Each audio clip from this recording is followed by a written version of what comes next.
Welcome সবাইকে ডাকবাংলো সাইমনে। আমি চলে এসেছি আপনাদের জন্য একটা নতুন সত্যভৌতিক ঘটনা নিয়ে। আর আজকের ঘটনা আপনাদের খুব ভালো লাগবে।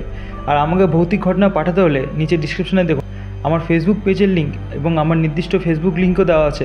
সেখানে গিয়ে আপনি সত্যভৌতিক ঘটনা পাঠাতে পারেন। তাহলে বেশি না কথা বলে আজকের ভৌতিক ঘটনা শুরু করা যাক।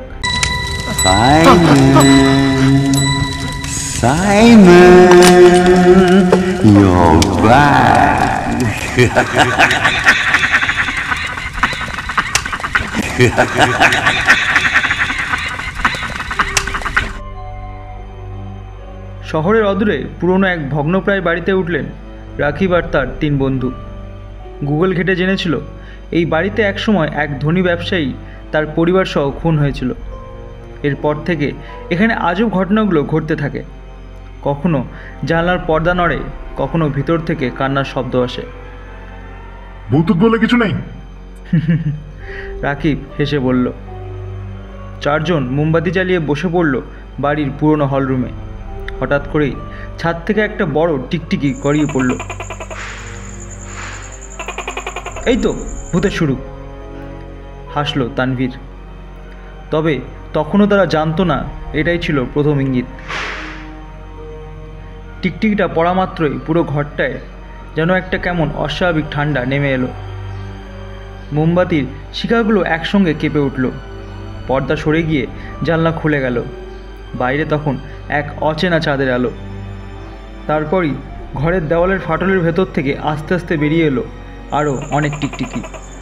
কিন্তু এই টিকটিকিগুলো স্বাভাবিক ছিল না। তাদের চোখগুলো জ্বলজ্বল করছিল লাল আলোর মতো। তানভীর আস্তে আস্তে দেওয়ালের দিকে তাকিয়ে চেঁচিয়ে উঠল, ওই দেখো, ওই দেখো।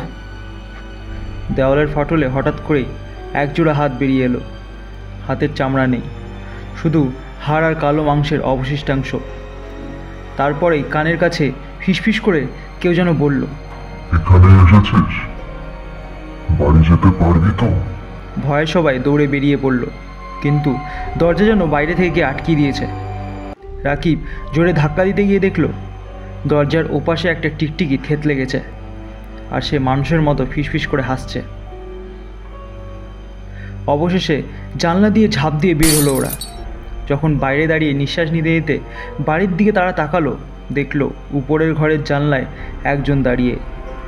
তার মুখটা অন্ধকারে ঢাকা, শুধু লালচে চোখ দুটো জ্বলজ্বল করছে।